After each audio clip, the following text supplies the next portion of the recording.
Okay. And it looks like we're okay for now. So let's get 10 seconds of silence.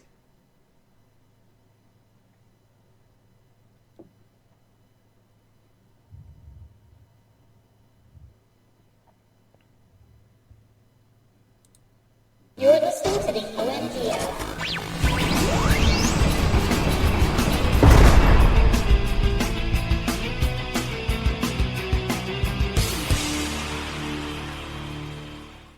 Welcome, everybody. It is episode number 345 of the OMG Hour. Of course, we are your operationally morose Gabblers.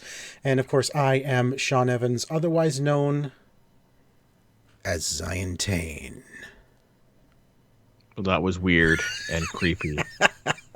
Well, we are coming. Let's not do that. We are coming up on Halloween. That is true, but still, let's not do that. Mr. Second Place Tico here in the spot where I usually sit. Are you sure? It's exactly the same spot? Like you haven't moved not even an inch? Yeah, no, that's it. Wow, that's impressive. That's impressive. You must have little stickers on the floor to say, sit here.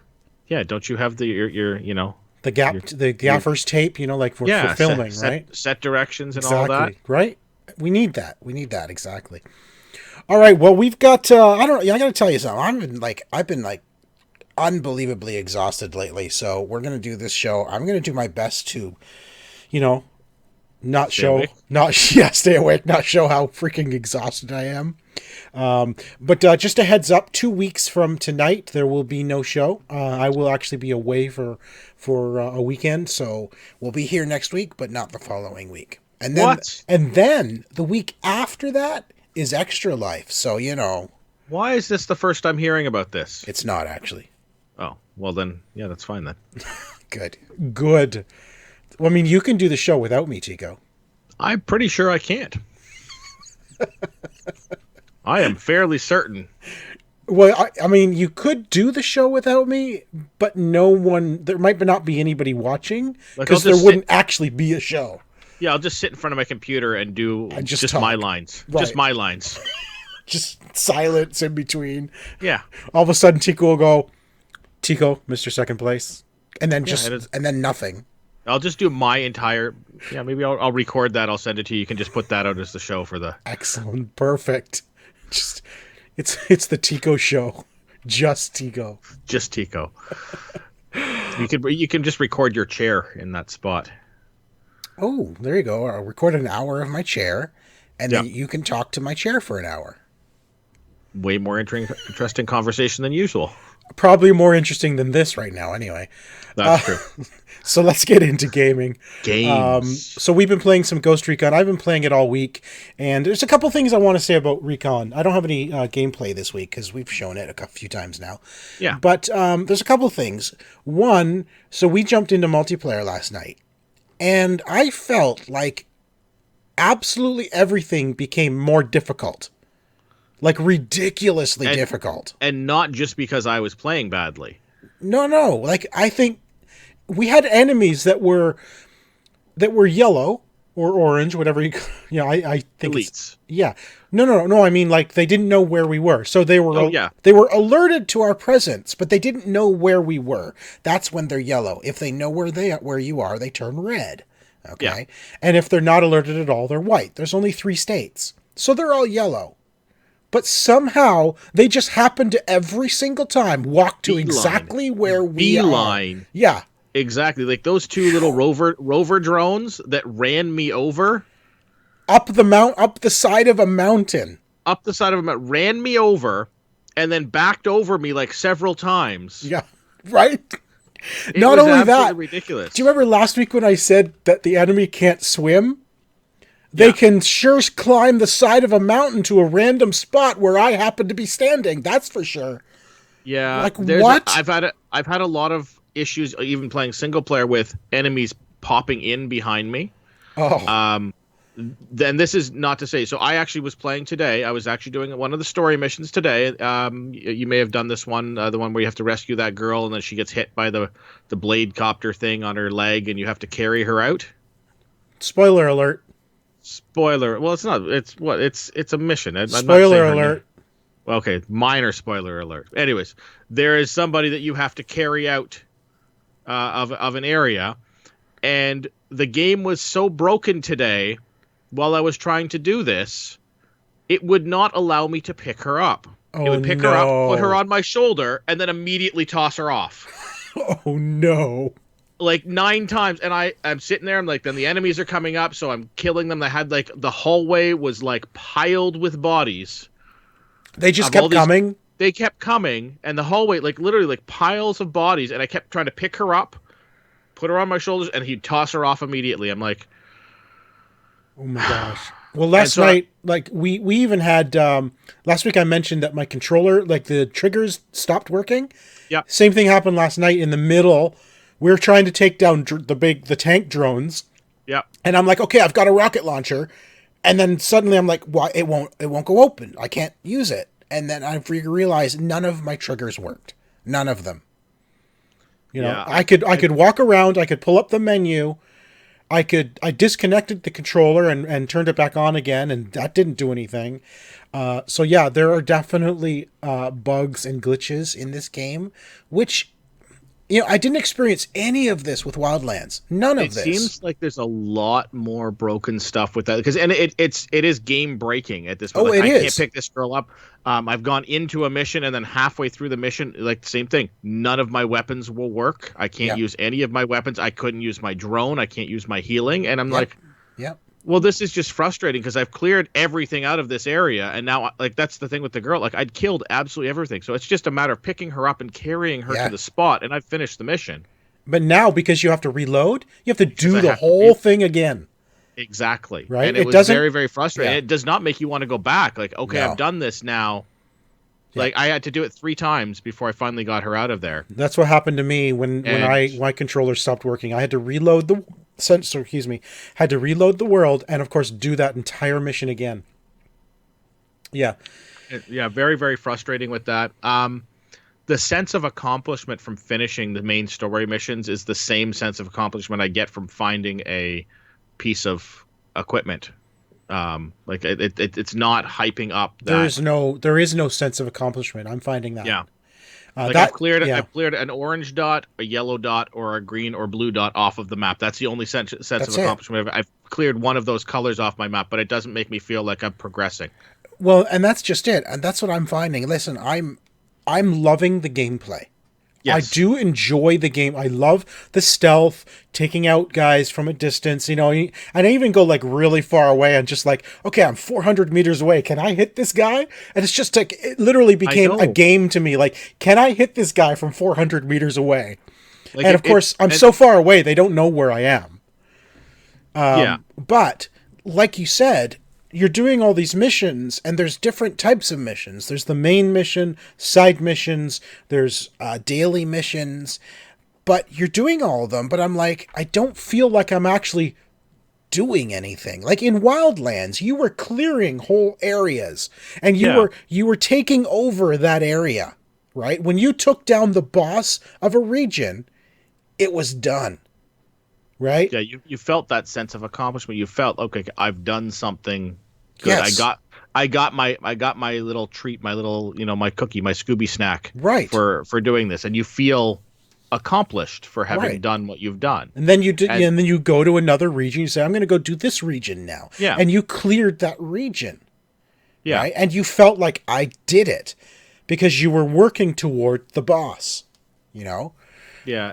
There is none of that here. I don't feel like there is any, because you're, like you said last week, the missions are all over the place, all over the map. Yeah. Right. So yeah, I mean, I'm still jumping in the game because I do enjoy the gameplay. But along the same lines as feeling like there's no progression. If I don't know if you have it, but when I go to my player stats, it actually tells me I've completed 0% of the story. I am also at 0%. 0%. I've done more story missions. Yeah. How am I at 0% story completion? They have a number of things that they need to fix in this game. I really like the game. I really enjoy the game. I enjoy the concept.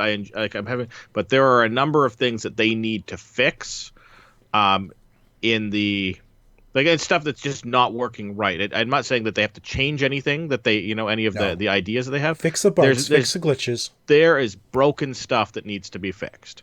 Not only that, but for some reason, it feels like they took the crafting mechanics from The Division. How you can break down weapons and armor, and you get pieces in order to craft new weapons and armor. They took that mechanic, put it into Breakpoint, and forgot to add the armor crafting, because you can break down armor into component pieces, but you can't do anything with them. There is no mechanic in the game to use it. And I looked that up today, and sure enough, yes, you can break down your components for armor, like weapons you can use to upgrade the weapons. Yeah. Armor has no such mechanic, and yet you can break down the armor into components, but you can't use those components for anything. Yeah, it's very odd. Have you forgotten something, Ubisoft? Is there supposed to be, like gear crafting available and you forgot to put it in? What? They'll add it eventually. Right? Maybe. Anyway, so I've been playing that actually most of the week. I do, like you said, I enjoy the game, but there is a lot that needs to be fixed for sure. Was it last week, I think? Ghostbusters Remastered came out? Yes, last week Ghostbusters Remastered. So I was provided a review copy of Ghostbusters. Ghostbusters the Videogame Remastered. And it's definitely a remaster. I mean, you can tell it looks good. It's Ghostbusters. I'm not going to review the game per se, because the game is however many years old. We've all played it. I loved Ghostbusters, played it all the way through back when it released on the 360. So yeah, it plays well. It looks good. You can tell it is definitely a remaster, except for the cutscene sequences. Because the cutscene sequences back then were all pre-rendered, they, for its time, they actually looked really good. Yeah. It doesn't look like they did anything to them, because they still look like old pre-rendered cutscenes. Oh, that sucks. Right? Like, they didn't upgrade the cutscenes at all. I think they did the same thing with the Marvel Ultimate Alliance stuff. Oh, really? They put a polish on the game, the skin of the game. But then, didn't update the cutscenes, and so they all looked terrible. Yeah, dated. Yeah, dated. No. So the cutscenes actually look worse than the game itself because they're old. I mean, usually the cutscenes are supposed to look better than the game, right? You'd think. Yeah. You'd think that that's what you're aiming for. Yeah, exactly. Now, if I'm being honest, like I said, I loved this game. I still have a screenshot where, because with this game, with the stream, you can burn the walls. So I have a picture where I actually wrote my name on the wall, and I screenshotted that from years ago. Before like peeing in the snow. Before screen sharing was even a thing, I took a picture of it with my phone. And that's one of my favorite pictures to go back and look at, in my Twitter feed or in my my time hop, So yeah, I had a lot of fun with this game back in the day. But trying to play it now, I don't feel like the game itself holds up very well in fun. I don't know how best to put it. Like, I was kind of enjoying playing again from a nostalgic point of view, but not from a, oh man, this is an awesome game point of view. Yeah. That sometimes does happen where these older games, and it could be that you remember it from like how much fun you had with it, but then the controls don't match up. It doesn't feel. It doesn't feel like a modern game, I guess. Yeah. It feels dated in the gameplay. Not like the controls aren't terrible. They kind of make sense, Yeah. But there is just something about it that, like the original game, early on in the game, you're in the street, and the Stay Puft is basically in front of you. You're chasing it, and it's throwing all these things at you constantly. And I remember getting so unbelievably frustrated with that whole sequence and dying a lot because it felt like all of a sudden the difficulty ramps up. Well, that is exactly the same. I got to that point. I just kept dying and dying. I'm like, okay, I am done. I do not want to go through that again because I remember how unbelievably frustrating that entire sequence was, and I don't want to do it again. So I don't know if I have to just throw the down to like easy or something just to get through it. I don't know, but there's just something about the game. While yes, it's definitely a remaster, I don't feel like the game itself holds up to being a modern day game. Yeah. I've seen there's been a few games that have been like that I've played that the controls and the feel just it makes it feel dated. It doesn't feel like you're playing. It doesn't feel like you're. It doesn't feel comfortable. Right. And I kind of get that from this game. So yeah, because it literally is just a reskin. You know, it's not like they redid the entire game. It plays exactly the same. You know, everything is as it was with a brand new skin. Yeah. So, anyway, that is Ghostbusters, the video game remastered. You know, I'm not saying don't buy it. I'm not sure if it's a full price game or not. $39. Yeah, so it's a budget title. It's not a bad price to pay if you loved the game and want to experience it again. But you could always go back and play the original. Yeah, you can probably find the disc on the original somewhere. Oh yeah, and this is the type of title too that you do see price drops on pretty quickly. You'll probably see within the next 2 months. Once you get past Halloween, right? You'll probably see a price drop on this one as well. Yeah, and I still have the original. That's one of those games I do too. I never wanted to get rid of because I did love playing it. I just don't. I didn't love playing it again. Is the best way to put it. So, yeah. Oh, here's a funny. I actually played a game I haven't played in. Oh man, it's got to be like a year. It's got to be Destiny 2.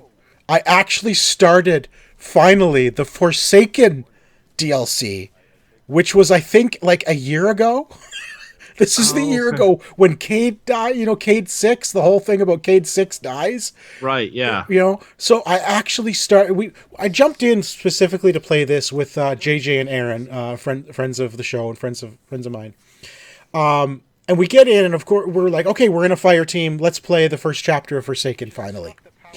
And we couldn't because the first chapter is solo only. So we had to drop out of our fire team. We're still in a party chat, and we're all playing the same chapter at the same time, pretty much in sync with each other, which was pretty fun to do actually. But we had to play the whole thing solo. So I think I have the Forsaken too, and I think it's the same thing. I don't think I've ever played it. I think I bought it, was on sale, and I'm like, oh, okay, I'll get this, and then I just never played it. Exactly. Just never played it. So I finally played through Forsaken. It was actually I really enjoyed the first chapter. It was tough. It got really tough at points. But what's cool about it is it actually introduced new enemy types, which hasn't happened in a long time. There's more than 3 enemy types in this game? Right? Yeah, exactly. And Chico, your video has completely frozen for some reason. Well, yours is moving very slowly. Okay. So I'm going to say it's your side. So anyway, yeah, I thought it was funny that I finally played Forsaken, and it's like a year old. So yeah. Maybe I'll play it in a year from now. Maybe you'll beat me. Yeah. All right. Tell me about the game you played. So Lord of the Rings, the adventure card game. This is, I think, coming out soon. So this was supposed to be out already on Xbox Game Pass. Okay. And then they pulled it at the last minute, like the day before it was supposed to be. They pulled it. They pulled the release. Really? I figured out an exploit as to how to download it early. Shut up! Really? Yeah. From Game Pass? From Game Pass. So I didn't pay for this. This is not a review code. This is Game Pass. It's I figured out a way to get it now. Can you share that with everybody? Exploit? All right. So really quick, the easiest thing to do: find me on Xbox. Go to compare games with me, and you'll see that it's in my games played list. Highlight it. Hit start and click pin to start. Oh no! Because as soon as you try to launch it, it has to install it first. Right, so you're pinning it to your home page, and once you go to start it, you can't search it, you can't look it up, but because it's now pinned to your home page, if you have Game Pass, it'll give you the install option. So you knew somebody who had played it? Is that how it worked for you? I saw this. I saw that somebody had posted this on Reddit, and I'm like, okay, well, what the heck? I'll give this a try, and it worked. The multiplayer isn't active yet, but the single player is. Wow. Okay, so explain what Lord of the Rings, the adventure card game. Now, I believe this is a physical game that they've now turned into a video game. Yeah, so this plays very similar to Hearthstone. You've got your heroes at the bottom, and you've got cards that you can play to add warriors to your lineup, as well as weapons to boost their attacks and stuff like that. Just very similar to what you would in Hearthstone. Your enemies are across from you.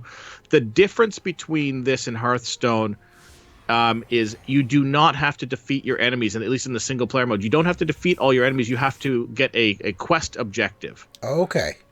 So whether it's research, so you have enemies, and they'll have their attack power and their health. And then they will also have, you will also have a third number there, which is your intellect. And that's used to research things. So there'll be things that'll pop up on the screen there. And if anybody's actually watching this, you can see here on the far left, that sort of little arc thing, the little portal looking thing on the far left. You have to hit that 3 times, and you'll do it's the same thing as attacking, but you're using that third little diamond things, which is your character's knowledge to attack, and it takes that off to research that. So that may be your goal. You have to either defeat all your enemies. So once you've completed your goal, it'll give you the option of leaving that match. Like there could be 6 enemies still out there, and you can just leave the match. Leave the match, move to the next area. What is the power on the far left and right of the screen? Those look like power bars. Oh, I don't know what those do. Oh, seriously? Okay. They haven't come into play yet. Okay. So when you say the arch, you're talking about on the battlefield, on the left of Sauron's side, there's an arch with trees in the middle, and you have to destroy that. That's your objective. Yeah, well, you're destroying it by destroying it. You're using your intellect. So if you look underneath the characters, you see the blue, which is their attack power, the red, which is their health, and then the little yellow diamond there is their intellect, or their research ability. Right, so so you're researching that location. Once you're you get researching it, that data, so essentially you're attacking it with your knowledge, for lack of a better term. And once you get it to 0, you've completed that research. That research, and if that will either open up the next part of the mission that you have to do on there, or will allow you to just sort of move to the next stage. And is that always the objective, to research something, or is there different objectives for each adventure? You do have one, like I did. I did the match where you have the big spider. Okay. I did this because this means big spider. Big spider. Short. Big spider. There's one where you have to kill off the big spider. And so once you kill the big, I can't remember any of their names. I'm horrible at Shigoth or something like that. That could be it. Yeah, so you have to kill the big spider. Once you've killed the spider, that ends the match. You can finish. Shelob. Yeah, you can continue to kill off her offspring if you want, or you can just move to the next thing and complete that quest. Okay, that's cool. It is not fun. Available yet. Not officially available yet. No.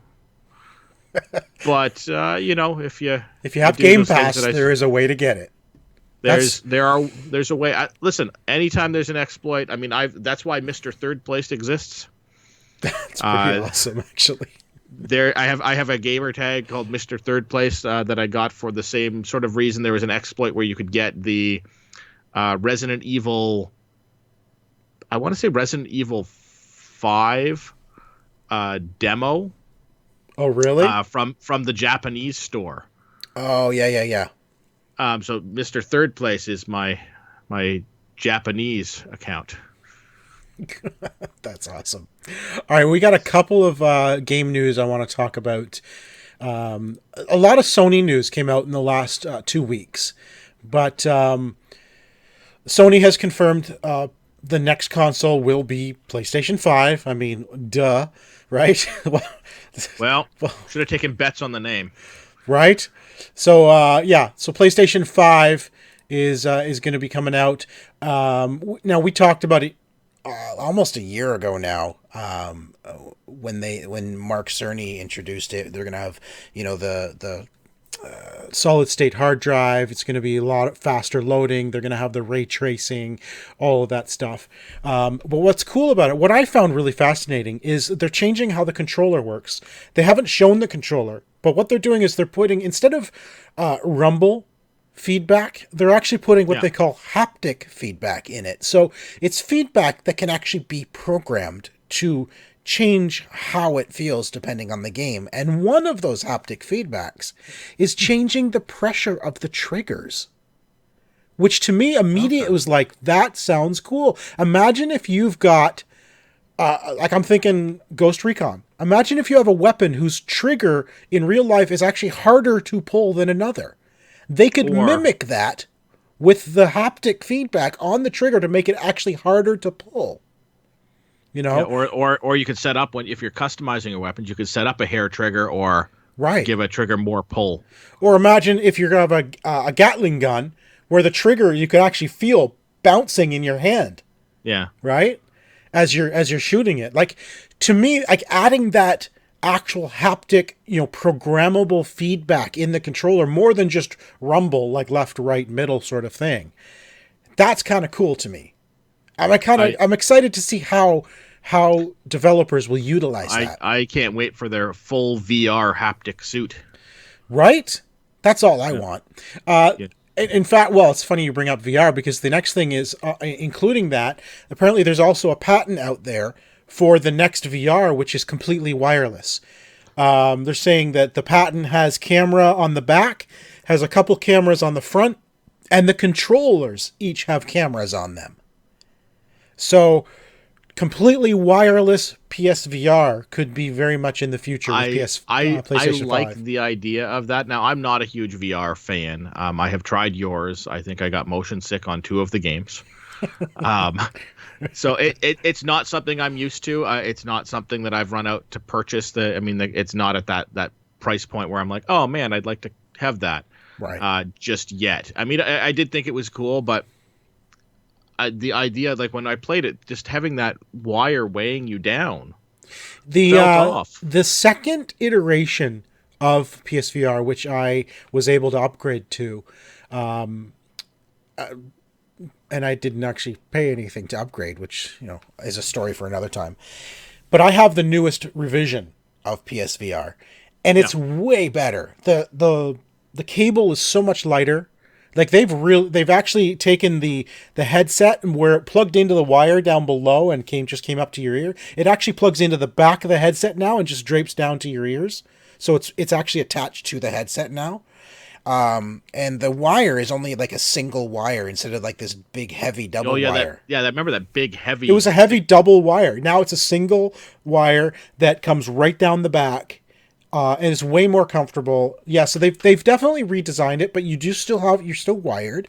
But I am actually very excited for wireless VR. I have played a wireless VR. I have played Oculus Go. I think it's Oculus Go, isn't that right? A friend of mine has Oculus Go, anyway, it's the standalone Oculus where it is a headset that the computer is in the headset, right? So you can play it anywhere with proper lighting, obviously, and it's fantastic. Like, you can move around you basically color the room, say here's my play area, and it knows, and it actually warns you when you're reaching the edge. So before you walk into a wall. Yeah, because what happens is as you're approaching the wall starts becoming visible in the game. So you're about near your boundary. Okay. Right? And it's very cool. Like, and if that was available for PlayStation, man, that'd be awesome. Like, because it just adds so much more realism. Like, some of the issues I've had with PSVR is you can't really shoot things behind you because you're no longer facing the camera and it doesn't know where you are. Well, and it's hard even with that big. I mean, again, I'm used to the first iteration, that big heavy wire. Like if you're turning your head left and right, you can feel it's tugging on it as you. So you don't feel like you've got that full range of motion that you'd like. No, exactly. But gameplay wise, if you turn around, the camera no longer knows where you're facing because it can't see you.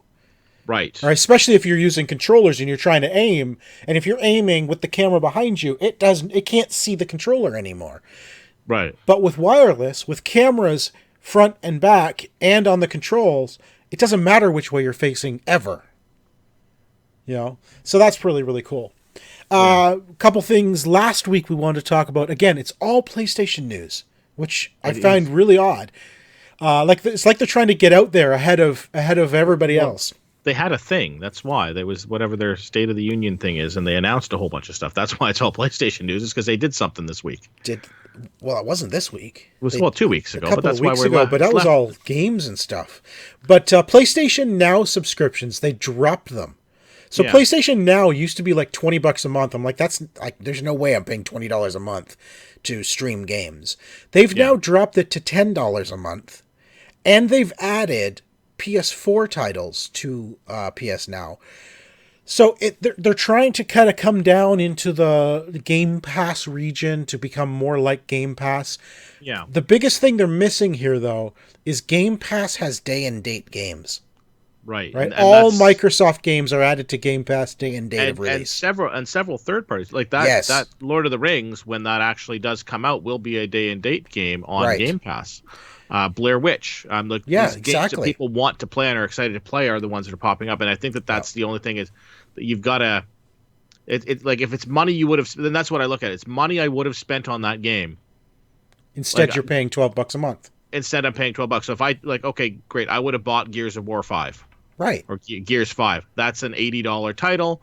Divide that by 12. That covers 6-7 months of my Game Pass. And that's only one game. And there's other stuff out there. So that's what makes me justify that purchase. I would have bought that game anyways, and now I'm getting that plus everything else for the same price. So I think honestly, if PlayStation, while PlayStation Now is only $10 a month, which I think is the same as Game Pass in the States, because that's a US price. So here it's going to be probably $12.99 or something. 14 or 14. $9.99 is 14. Yeah. So it's actually more expensive than Game Pass. They've got to add brand new games to it. They've got to make it as compelling as Game Pass for it to be worth anything. The difference, however, between Game Pass and PlayStation Now, which is a bonus for Sony, is it includes over 400 games ranging anywhere from PlayStation 1 all the way to PlayStation 4. Right? So you can play a huge library of games, over 400 games. I believe Game Pass usually hovers, just over 100 games or so? It's about between 100 and 150 in that range, because they drop stuff out and they put new stuff in. So they have a bigger library going for them, but I still don't think that's enough to make it as compelling as Game Pass. No, the 400 titles it's great to say that number, but if you look at it, it's like, okay, but 250 of them are PlayStation 1 titles that you'll look at, that's so cool that I'm not going to play that. No. Right? PlayStation 3 titles, same thing. Oh, that's cool, but how many PS4 titles is it? And that's the number. Like people playing stuff now, they want the now. Yeah, I agree. Absolutely agree.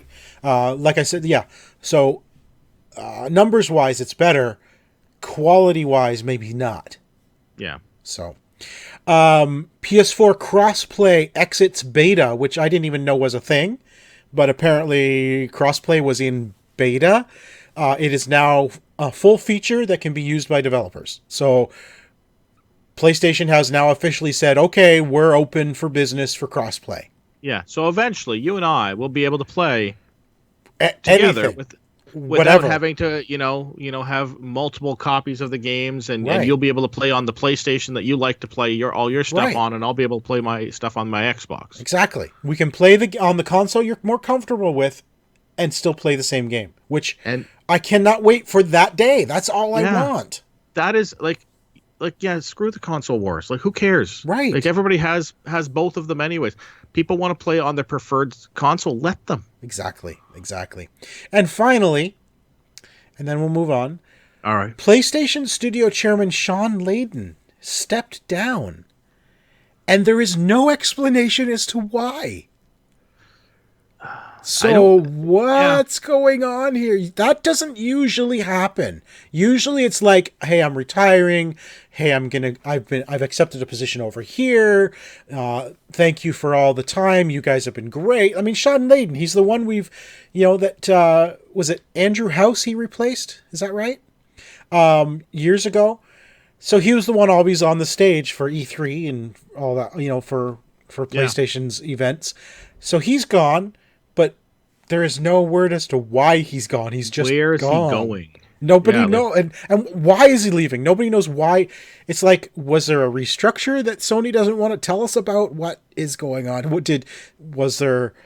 I don't know. If there was a restructure, then they would have announced, made a bigger deal about announcing his replacement. Right. But it's almost like, I don't know. I don't want to speculate, but I feel like this is sort of like, maybe there was some kind of a disagreement between the way they're going with PlayStation 5.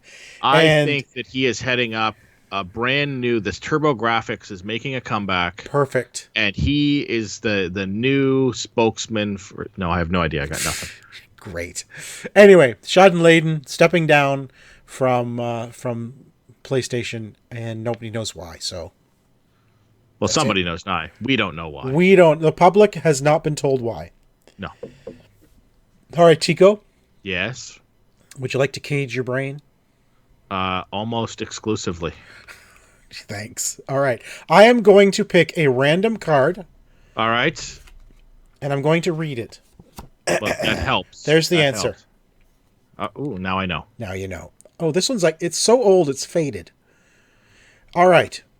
Here's another famous character from Mindtrap. Art Bragg. Art Bragg claimed that while on an African safari hunting a vicious lion, he slipped and broke his foot. Not to be put off, he managed to continue on long enough to track the lion and kill it. Then he said that while he was at the North Pole during the dead of winter, he caught a terrible cold, but was still able to track and kill a polar bear. Then, to top it off, while on a small boat off the coast of Florida, he was able to catch and land a shark, in spite of the fact that his arm was badly sprained. Although Art's tales are hard to believe, on what point do you know he is lying? I am going to go with the North Pole in the dead of winter. I don't believe polar bears actually live there. Yeah, polar bears are at the South Pole. Are they? I have no idea, but that's my guess is that there's no polar bears at the North Pole. I am... Wait, read okay, what was the other ones? There was African safari hunting a vicious lion. Okay, where he slipped and broke his foot. Okay. He was at the North Pole in the dead of winter. There is no winter in the North Pole. No, because it's on an axis. It's always winter. Yeah, like it doesn't. Yeah, that. But I also don't believe polar bears actually live at the North Pole. And of course, the other one was the coast of Florida. He was able to catch and land a shark. So I think 1 and 3 are plausible. Yeah, it's the North Pole thing because it's on an axis. There is, it's either always winter or like it doesn't have seasons because that's where it's on the axis or rotating. Could it have something to do with what he claims happened to him, though? African safari, he slipped and broke his foot? No. North Pole, he caught a terrible cold? No, I don't think that I don't think that makes too much of a difference. All right, so what are we going with? Polar bear and winter. Yeah, we're going to go with the pole thing, all right, having to do with that. Yeah. Art Bragg was definitely lying when he said it caught a cold at the North Pole in the dead of winter. One cannot catch a cold in the North Pole in the dead of winter because the temperatures are so low in this part of the world that cold germs cannot survive. So I was right with what he claimed happened to him. Oh, okay. He cannot catch a cold at the North Pole. I also don't think he can catch a polar bear at the North Pole, but maybe I'm wrong. And I would say that he could catch, because I mean, you can they can't survive there, but like if somebody brings germs with them into like a camp that's heated well enough for the germs to spread. Yeah, but the germs themselves, I don't know. Shall we try one more? All right, let's go with one more. All right, here's another random one. There's the answer. While working out with weights, Ari Gant put a 25-pound weight on each end of the bar, a 10-pound weight on each end, and then 3 2-pound weights on each end. He then lifted the bar over his head. How much did Ari lift altogether? He put a 25-pound weight on each end of the bar. All right, so we got 50. 10-pound weight on each end. So 70. And 3 2-pound weights on each end. So that's another 12. So 82. 82. Then he lifted the bar over his head. How much did Ari lift altogether? There's a trick in here somewhere. Yeah. Like, I mean, it's not saying that he left them on there. He said he put them on. Maybe he put them on and took them off and then just lifted the bar. So we're saying 82 or...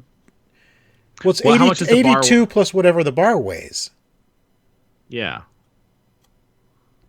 That would be the number if you add those things up. So I'm going to say... read the whole thing. Read the whole thing again.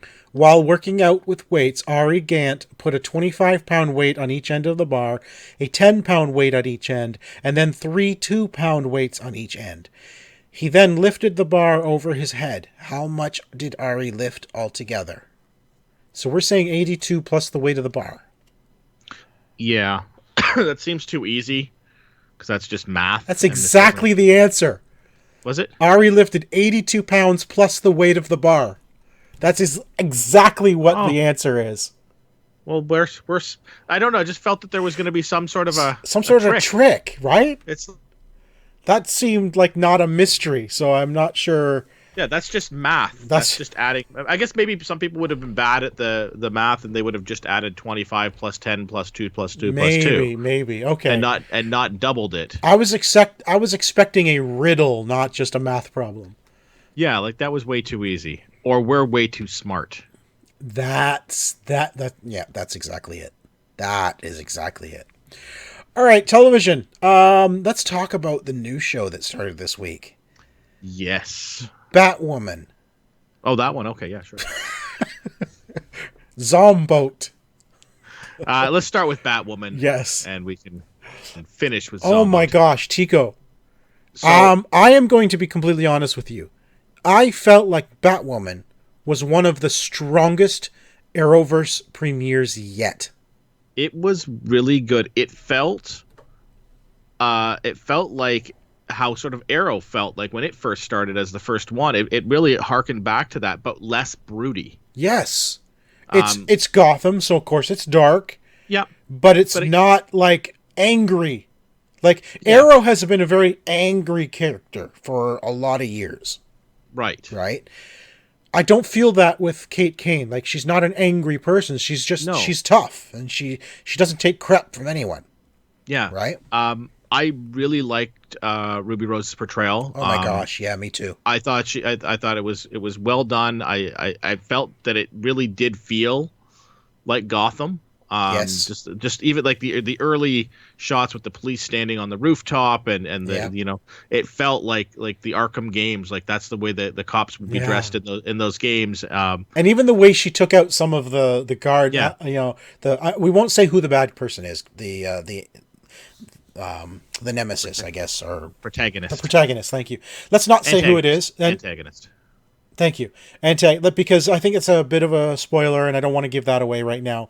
It's too early. But here's what I do love about the antagonist is that they're setting up this antagonist not as a antagonist of the week. This is like this is going to be a long story arc. This is the story arc. This is the big bad. This is Batwoman's Joker. It really is, and right? that's what it feels like. It feels they've given her a villain of substance to start with, which I really, really like.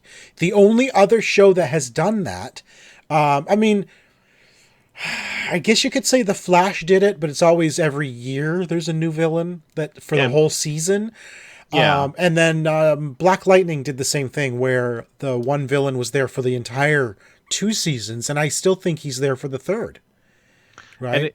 And it's important, particularly in these shows, to have that type of thing. Like if you went and did a Batman show and you didn't give us the Joker as the main recurring villain, the end boss, you'd feel like left out. Like if you're like, oh, Batman, but like, he's fighting, Captain Boomerang every week, or something like that. Like you'd be like, right, who cares? So I like how they're setting that up. I love the, it was a very quick origin story. How she, found one of Bruce Wayne's Bat caves, realized that Bruce was Batman.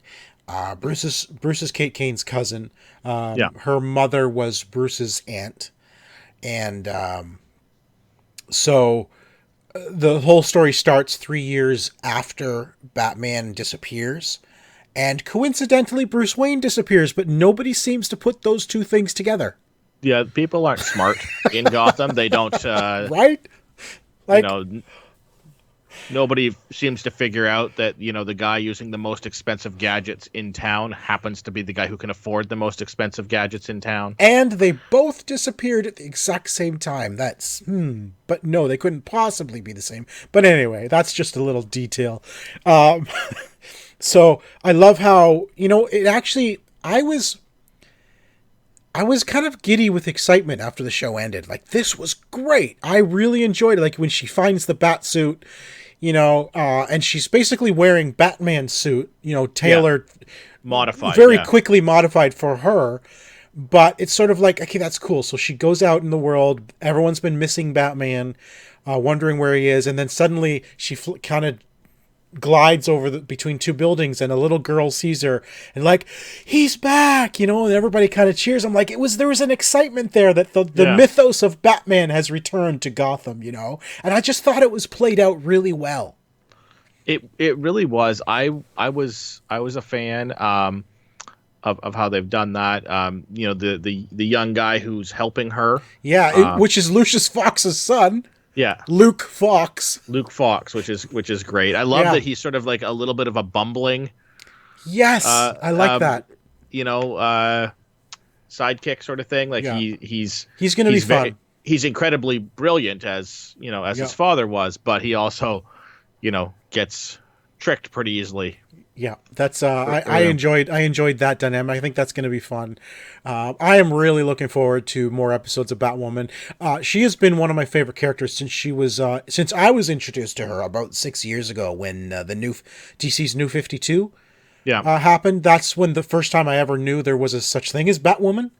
I'm not sure if she was created for New 52 or she existed before that. I can't remember what she was created. She may have been created for one of the animated things as well. Okay, so was New 52 her first comic then? It might have been, but I'm sure that it's probably like, in 1913 there was... Yeah, maybe. But I loved that character, like, immediately. I loved the look of her with, like, it's basically Batman look, but with the red symbol, red gauntlets, huge flowing long red hair. This is what I like about her persona.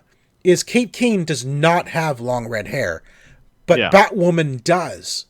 And I'm like, that's actually kind of smart because the hero in this case looks nothing like her secret identity. Yeah, that's how you fool them. Right? It's not just, you don't just take your glasses off, like that is the easy.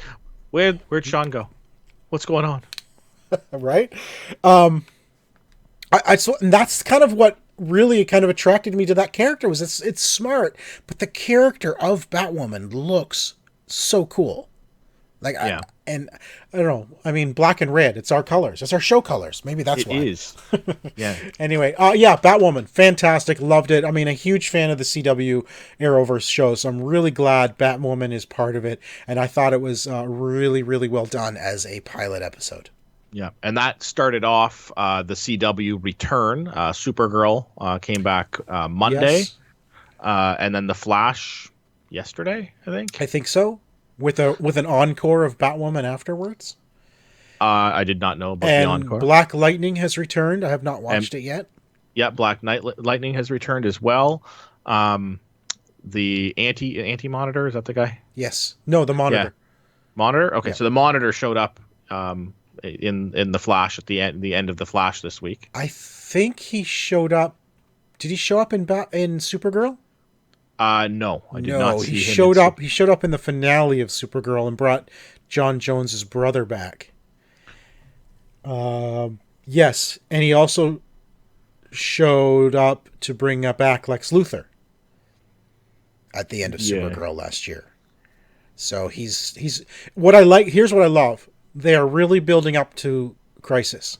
Yes. Right? There's little scenes with the Monitor throughout most of the shows, building up to the events. And I love how the events of Crisis are not just going to be a one-off. They are building up to it.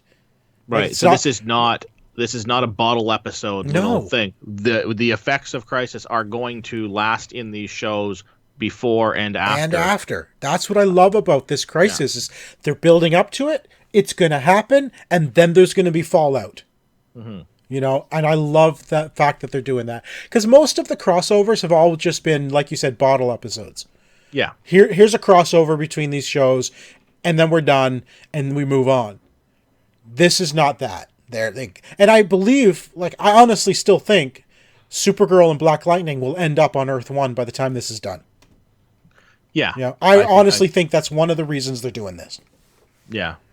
So I'm looking forward to this whole thing. I'm glad the shows are back. Me too.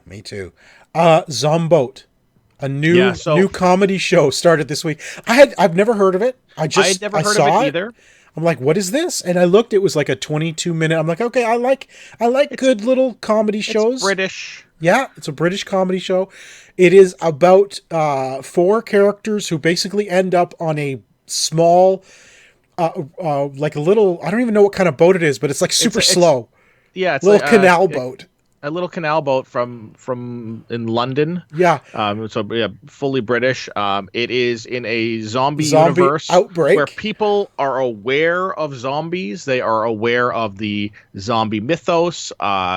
Walking Dead, George Romero Dead exists. All of these things are referenced. Yes. That was awesome. And mocked. They're getting on the boat. Like the great line is like, well, if Rick Grimes had just gotten everybody on a boat, right? If Rick, it could have been over in a season if Rick Grimes had just gone to the bayou. Yeah. It's like, oh my gosh, how many times have I thought about this? Why aren't they going to the ocean? Just get on a boat. They can't swim. Well, that was the premise of which is the one? The Walking Dead Telltale was to get to the water. No, well, it's not that. It's the James Gunn directed. Is it Not Day of the Dead? Oh, I'm not sure. Day of the Dead. Maybe it's one of the Deads. Okay. It's the one with Phil from Modern Family. Sorry, I don't know. All right. Anyways, it's the James Gunn one. My brain is just completely shot right now. I can't think of it. But that was their whole point. At the end of that movie, they get on a boat, and it actually, if you watch the end credits, it shows you why that ends very poorly for them. Yeah. Was it? No, it's not. James Gunn. Was it Dawn of the Dead? Dawn of the Dead. Yeah, the Dawn of the Dead remake with James Gunn. Okay. Anyway, I loved the show. I thought it was brilliant. It was funny. Loved the characters, and I'm looking forward to more. It is a brilliant little show. It's the beginning of a zombie outbreak. I love how basically 2 of the characters. There's 2 guys and 2 girls. There's 2 friends and then 2 sisters, and they eventually end up together. But the two friends are just getting to a train station, and then the zombie outbreak happens, and they're just sitting there like, what is that guy doing? And they're like, they don't even know. They're like, they had to figure it out over the course of the show that what is he doing? What's going on? Like, and then it was just, well, and I like it because it's the two different views. Like that's the normal view that you see in zombies, like people not knowing what's going on. As opposed to as opposed to the two girls where like she walks in, he like as soon as he growled, oh, he's a zombie. Because she's a gamer. Here's the thing. Yeah, she's the games, a gamer. It starts with her playing games, killing zombies. I love that early bit where he's at the top. She's like, "Don't worry, zombies can't use stairs," and they wait, and then he falls down the stairs. And then he gets up again. Yeah. Like she's like going through all these things that zombies in video games can't do. Like zombies in video games, they stop at the top of stairs or at the bottom of stairs. They don't follow you up and down stairs. Right, and then he falls down. He falls down. Yeah, it was really fun. It's British, so it's 22-minute things. It'll probably be 6 episodes for a season. True. That's the downside to this. But it is fun if you can catch that anywhere. It is entertaining. It's really like Shaun of the Dead on a boat. Yeah, it's fun. And what's actually funny about the whole thing is the boat itself is actually slower than the zombies walk. That's how slow so they're just on the canal going just down, chugging along down, and the zombies are basically following them down the sidewalk. They're along the canal down the sidewalk, just following them down. Oh my gosh. I enjoyed it. I thought it was quite humorous. Yeah. Star Trek Discovery last year started, well, Star Trek, I wouldn't say it's Discovery, but Star Trek Short Treks started last year. There was 5 episodes or 4 episodes, 15-minute little shorts. They were so well done. Anyway, they're back. There was a new one this week that takes place on the Enterprise with Ensign Spock. So Spock gets to come back for short trips. Was that? It was H. John Benjamin was in this episode. I saw somewhere. I haven't watched this episode yet. I don't know who H. John Benjamin is. He is the voice of Archer in the Archer cartoon. No idea. He's like a balding middle-aged man.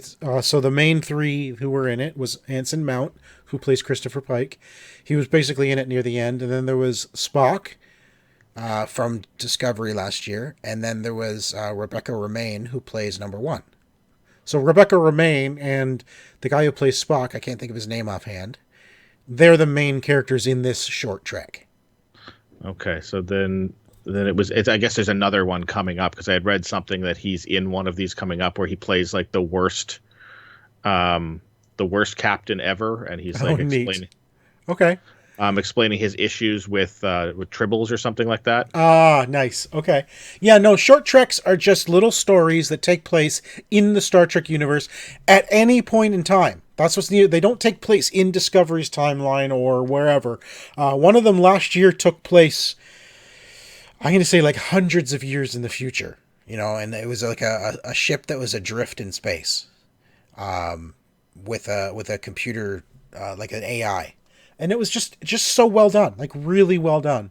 They're, like I said, they're 10 to 15 minutes long, and that's all they are. They're just meant to be little short stories that take place in the Star Trek world. All right. Yeah, it looks like he is in one of the short treks from this season. From the new season. Okay. From the new season. So I don't know which. How many episodes are coming up in this season? Does IMDb say? Hang on. I'm looking at it now. Because I think last year it was maybe so 4 October, or 5. So there was Q&A, which aired on October 5th, and then there was the new one is The Trouble with Edward, which is he plays Edward. Okay. And which that's a play on because if it's a Tribble episode, it's Trouble with Tribbles was the name of the original episode. Which is I love seeing him in stuff because so he does the voice of Sterling Archer on the Archer TV series, super spy character. Yeah. And then when you look at him he looks nothing like Archer. Nothing at all anywhere close. So how many episodes in this do they have listed? Do you have it there? Oh. I'm just curious how many episodes are in this season. I think it was 6. Okay. Cool. 6. So I'm looking forward to that. And then I don't know, let's stay on Star Trek for a second, but have you seen the latest trailer for Star Trek Picard? No. Oh my gosh! I've heard good things. People have said things that they're excited about. Cannot explain how amazing that trailer looks. And when it was announced, Patrick Stewart said the only way he would redo Picard is if it is like anything that has never been done before in Star Trek. And that looks like is exactly what this is. So he's not the captain of a ship. It's basically a personal mission he's on. For all intents and purposes, he's basically going rogue, or it's an unsanctioned mission. It's not Starfleet, right? So yeah, and that's what I love about it. It's not like he's doing anything illegal. It's just it's not a Starfleet mission. He's going off on his own personal mission. He gets a crew together. He finds a ship willing to take them. That's what it feels like to me. It's just it's him trying to pursue something. Yeah. Now I saw a screenshot of Shatner in it. No, you didn't. I could have sworn I saw a screenshot of Shatner. Dude, no way. As a guest, not as Kirk, maybe like as just like a vendor or whatever. Oh, I don't know, dude. He'd have to be disguised. There's no way they'd make him look like Kirk. I don't know. He's old. I mean, he's old now. Yeah, but you can't throw Shatner in there without him being Kirk unless you're going to disguise him as an alien. Or could you? No, you couldn't. Anyway, that starts in January, and then Discovery comes back later in 2020. So it's going to be another fun year of Star Trek. And of course, for those of you who haven't seen season 2 of Discovery, don't watch the trailers for Discovery season 3. What if you haven't seen season 1? It doesn't matter. Okay. Yeah, I mean, I should probably watch that though. Is that what but anyway, Star Trek Discovery season 3 takes place not in the timeline we've been in, or in the time we've been in the first 2 seasons. It jumps ahead a few years, let's put it that way. So I don't know why you're being all sly. I don't know anything about this. You're being I don't want to give away spoilers for season 2 if someone hasn't seen it. You know what? Screw it. The trailers are out there. Wait. The trailers are already out for season 3. Okay? Discovery is 900 years into the future now. And it looks like it's going to be another crazy season. All right, I'm going to watch some of this. Oh my gosh, dude. At some point. Like I said, you can skip season 1. You could start with season 2 because season 1 is terrible. Season 2 was amazing. The only thing season 1 will give you is who are these people? Well, that would probably help me though. Sure. I'll watch the whole thing this weekend. Okay. All right. I won't. I'm not going to. I started watching Mr. Robot. Started? Yeah, I've never seen it before. I've tried to watch season 1 and it didn't grab me. I don't know what the big fuss is. I'm a few episodes in and I enjoy it. It is kind of fun watching Freddie Mercury and Will Scarlet, right? have adventures together. You mean Daniel Jackson? No. Or Ultron? No. Oh no! Wait, no! You're right. It's Christian Slater, isn't it? Yeah. Sorry, I was thinking of someone else. It's Christian Slater. I forgot that. Yeah, Christian Slater. Well, that's why I said Will Scarlet. Yeah, I know. It's what clued me in. I started thinking of Will Scarlet. I was like, no. Will Scarlet was Christian Slater. You're right. I was thinking of James Spader. Oh, James Spader. I know that guy. Yeah, no. He's in the blacklist. He's blacklist. Yeah, no. Robert California from The Office. Yes. That's probably the best oh my gosh. character he's ever played. Anyway, that pretty much brings us to the end of episode number 345. You know what? Don't forget, I'm going to say this first, but don't forget about Extra Life, bit.ly/extra Shawn. I've got tons of games to give away. So many good things. I've already been giving them away. If you haven't donated already, get your donation in. And I'm choosing several people each day and giving out lots of games. So check out bit.ly/extra Shawn. It's right there on the screen. If not, follow me on Twitter. You'll see me talking about it.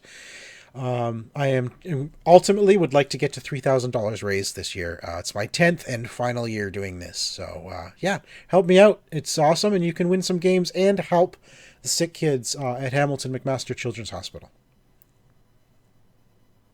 Okay. Oh, I start, don't I? Yeah. Yeah, I'm not used to that. I was just waiting for you to keep talking, and then you didn't, and so then I'm like, oh, then he's waiting for me to talk. So now I'll do it. You can follow me on Twitter at Mr. Second Place. Like, subscribe, comment, tell us how many things that you hate about us and all of the things that we do. Like that one guy who made comments without actually watching the show, which is fantastic. That's He's like, great. I can't believe you guys must be getting paid by Ubisoft to say all these nice things about Breakpoint, not talk about how there's broken stuff.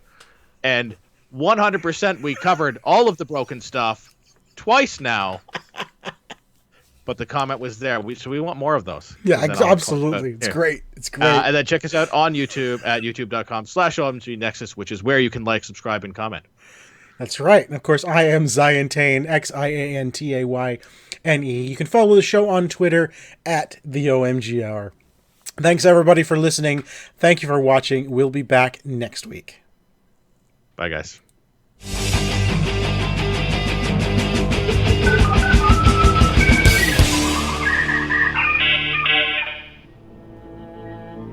This has been an OMGNexus.com production.